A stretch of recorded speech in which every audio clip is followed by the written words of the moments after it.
Picture this. You're sorting through a dusty wooden chest inherited from a relative, thinking you'll find nothing more than rusty keys and faded photographs. Suddenly, you spot a glint of silver-white nickel peeking out from between old receipts.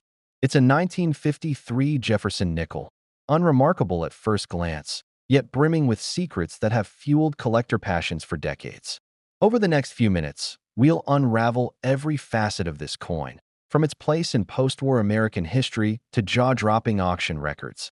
And by the end, you'll know exactly why seasoned collectors lean in a little closer whenever a 1953 nickel crosses their path.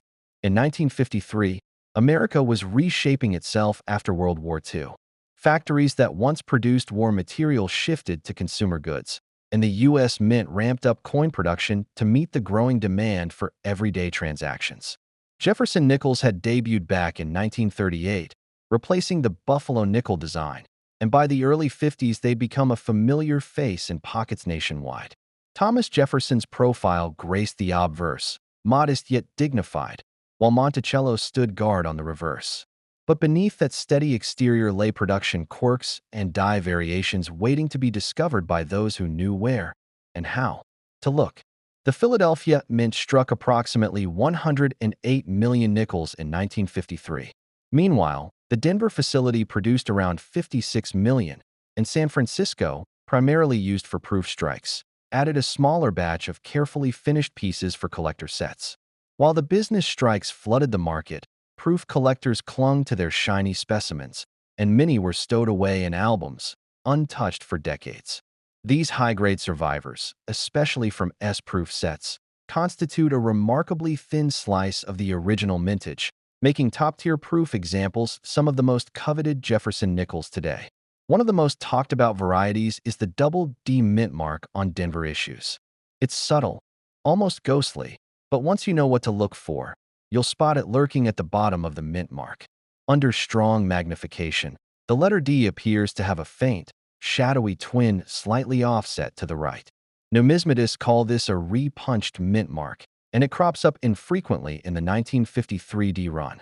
Certified examples in MS-65 with a clear double D have sold for as much as $900, highlighting how a minor production hiccup can translate into significant collector value. Philadelphia coins, without a mint mark, sometimes harbor their own secrets. A handful exhibit die clashes, faint, raised lines where the obverse and reverse dies made unintended contact. These clash marks can appear on Jefferson's bust or across Monticello's pediment. While not as glamorous as a mint mark error, die clashes tell a story of the mint's heavy workload and the gradual where that die's endured. Collectors prize sharp, easily visible clashes, and prices for VF35 die clash nickels can reach $20 or more, far above the typical $1. 2 for circulated specimens. Proof nickels from San Francisco deserve special attention. In 1953, proof sets were sold by mail order, and the mint produced only about 34,288 proof Jefferson nickels that year. These coins featured deeply mirrored fields and razor-sharp devices, with Jefferson's hair and Monticello's columns rendered in exquisite detail. A pristine PF67, proof 67, example recently hammered for over $1,100 at an online auction dedicated to post-war coinage. That price point sits comfortably above the most desirable business strike specimens, underscoring how proof issues remain a separate, highly competitive niche within Jefferson nickel collecting. When it comes to evaluating condition, collectors rely on the Sheldon grading scale, which ranges from poor 1 to mint state 70. Most 1953 nickels you encounter in circulation fall between good 4 and fine 12, sporting smooth rims and flattened details. A good 4 nickel, with Jefferson's hair and Monticello's roof barely discernible, might fetch $1.50 in a dealer's tray.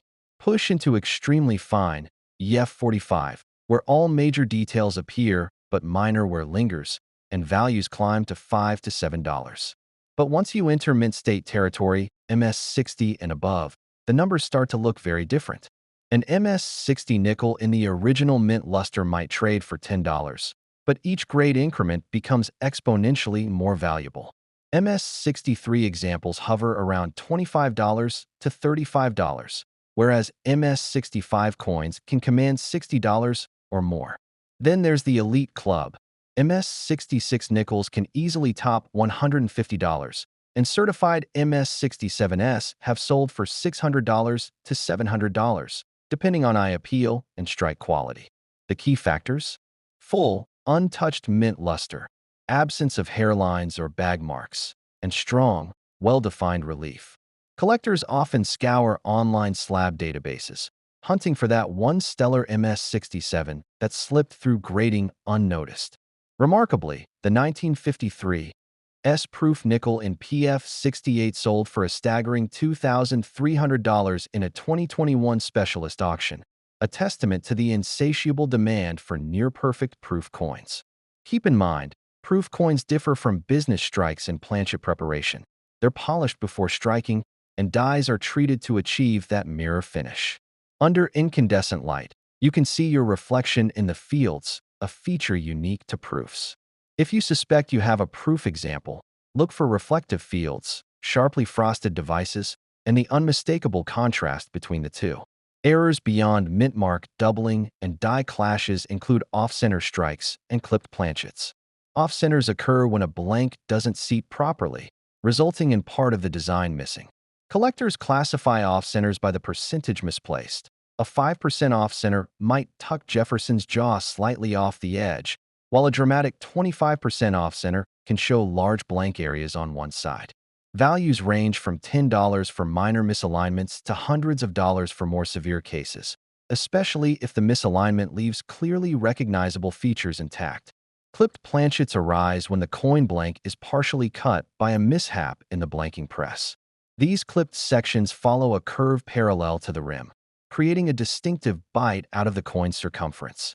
In circulated grades, a small clip could add $20 to $35 in premium, but in mint state, the same clip might elevate value by $75 or more, provided the clip is centered and the coin otherwise retains strong eye appeal.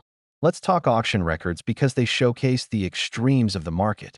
In September 2019, Heritage Auctions featured a 1953 D-nickel graded MS-67 Plus that fetched $620, surprising many who assumed post-war nickels lacked serious investment potential. Then, in March 2024, an NGC-graded MS-67 full red 1953 example achieved $580 in a Donley sale, illustrating that strong color and full, original luster command top dollar. These headline-grabbing sales aren't just headlines. They drive interest in every grade level, encouraging collectors to inspect every pocket-fresh nickel for hidden talent. Equally captivating is the human side of collecting. Stories abound of grandparents who tucked proof sets away in dresser drawers, only for grandchildren to rediscover them half a century later. I spoke with one collector who found 1953 S-proof nickels in a shoebox alongside faded letters from the mint. Thanks to that serendipitous find, he walked away with over $7,000 in auction proceeds, proving that even small hoards can yield big paydays when overlooked by the family. Don't underestimate the educational value of studying these coins. By examining die markers, tiny raised dots, slight die cracks, and lapping lines, you develop a nuanced understanding of mint operations and die maintenance in the 1950s. As our exploration of the 1953 issue draws to a close, remember to inspect coins under strong light, use a trusty loupe for mintmark searches, and consult third-party grading databases when deeper research is needed. In a few moments, we'll pivot to the 1940 Jefferson nickel, a coin that straddles the wartime era and introduces its own set of errors and dramatic value swings. Get ready to discover another coin that, like the 1953, seems perfectly ordinary until you peer just a little closer. Shifting our focus to the 1940 Jefferson nickel, we're stepping into a world where a looming global conflict and evolving mint practices converge in metal. At the stroke of that date, the United States was still 6 months away from entering World War II, and everyday coins like the nickel quietly carried on, but not without leaving clues for the numismatic detective. Over the next several minutes, we'll explore how this seemingly modest 5-cent piece became a playground for errors, dramatic value swings, and captivating historical context that seasoned collectors, and anyone fortunate enough to own one, will appreciate. Back when the 1940 nickel rolled off the presses, the Philadelphia Mint alone struck more than 187 million business issues, while Denver added approximately 53 million, and San Francisco contributed about 22 million proofs. Those volumes reflect a nation in economic rebound, with Jefferson's dignified profile greeting shoppers and servicemen alike. Yet, even as production numbers climbed, the intricate machinery inside mint facilities grappled with die life, metal consistency, and human oversight, setting the stage for varieties and mistakes that collectors prize today. One of the most sought-after varieties from 1940 is the FS 401 double die obverse, where the date exhibits subtle but distinct doubling. At first glance, the numerals look perfectly standard, but under strong magnification, you'll notice a slight echo of each digit, a faint shadow that hints at a misaligned die. Certified examples graded MS65 by NGC have sold for upwards of $450, demonstrating that this variety, although not as flashy as some error coins, commands respect in advanced collections. Denver's mint mark offers its own intrigue. Early in the production run, the D mint mark on the reverse was uniformly punched, but later in the year a repunched mint mark, RPM, surfaced, designated FS 401B in specialist references. That extra bump of metal creates a flattened, slightly oblong D, most apparent beneath a loop at 10 times magnification. High-grade MS64 specimens with a clear RPM designation have exchanged hands for $300 to $350, revealing that mint mark aficionados are willing to pay a premium for these subtle anomalies. Philadelphia coins, devoid of a mint mark, don't escape scrutiny either. The massive output stressed obverse dies, and toward the end of their runs, faint die cracks developed around the rim near Jefferson's blouse. These cracks, sometimes extending into the fields, are cataloged as die crack varieties and frequently sought by type collectors aiming to assemble a representative set of 1,940 die states. Even in circulated grades, a VF30 example with prominent rim cracks can fetch $8 to $12, contrasting with the typical $1 to $2 value for a standard VF30 piece. Proof enthusiasts will find the 1940 S. Jefferson nickel equally compelling. San Francisco's proof run for that year consisted of roughly 47,000 coins, each struck on specially polished planchets. Look for razor-sharp hairlines in Jefferson's lock and mirror-like fields that catch the light in dazzling flashes. A PF67 specimen, rare for proofs of that era, recently achieved $950 in an online specialist sale, reaffirming that pristine mirror surfaces remain the holy grail for proof nickel collectors. Beyond doubling and die cracks, the 1940 nickel produced dramatic off-center strikes. Blanks that failed to seat properly sometimes yielded errors ranging from 5% to as much as 30% off-center. A minor 5% off-center travel 1940 D nickel might command $20.58 Australian dollars, whereas a dramatic 25% off-center VF30 could surpass $200, particularly when Jefferson's portrait shifts entirely outside the rim, leaving Monticello centered and surreal against the blank metal. Clipped planchets are equally enthralling. Because planchet blanks were cut from larger strips, occasional misfeeds led to partial rounds missing a stylized notch. In the case of the 1940 issues, clipped planchets can vary between single-sided and multi-sided clips, each commanding different premiums. Collectors often look for coins where the clip interacts with a recognizable design element, say, bisecting Jefferson's jawline or Monticello's columns, for maximum aesthetic and monetary impact. In lower circulated grades, these might go for $15 to $25, but in mint state, expect prices from $75 up to $200 depending on clip size and eye appeal. Historical undercurrents further enrich the story of 1940 nickels. Although Jefferson nickels never contained silver, the looming nickel-silver composition angst of World War II shadowed the coinage landscape. When the Treasury debated replacing nickel with silver to conserve strategic metals, public speculation surged. Early 1940 business strikes witnessed collectors nudging aside rolls of nickels in search of oddities.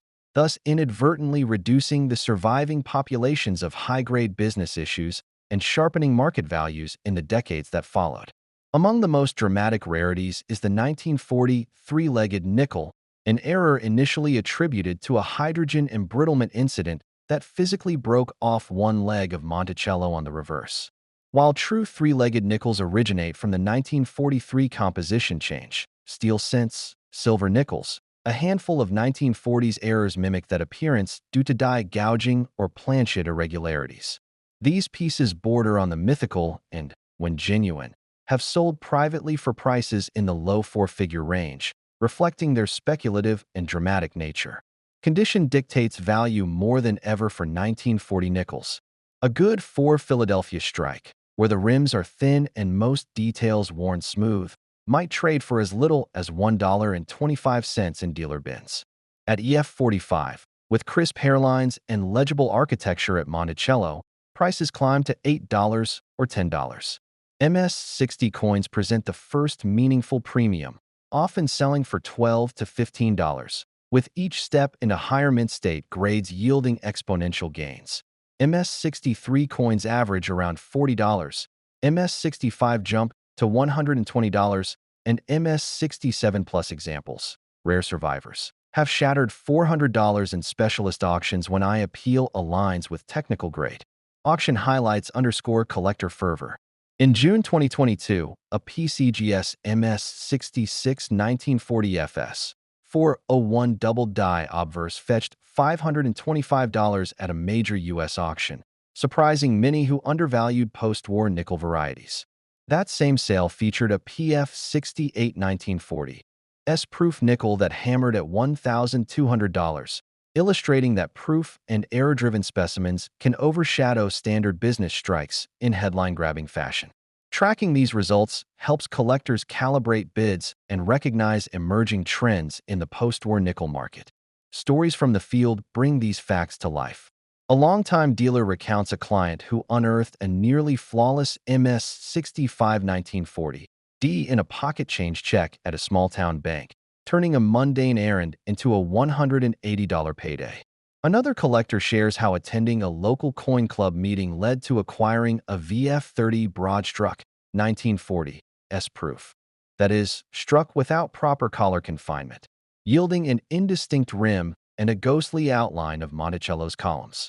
This rarity sold online for $375, a testament to the value of networking and shared knowledge. Specialist literature is invaluable for navigating the complex world of 1940 varieties. References like Breen's Encyclopedia of U.S. Jefferson nickel errors and the comprehensive FS 5S Stanton list offer numbered variety guides with clear photographs and technical descriptions. The 1940 nickel may appear ordinary at first glance, but beneath its surface lies a complex narrative of mint operations, wartime economic pressures, and human error. From dyed doubles and repunched mint marks to dramatic off-centers and clipped planchets, this coin offers endless avenues for discovery.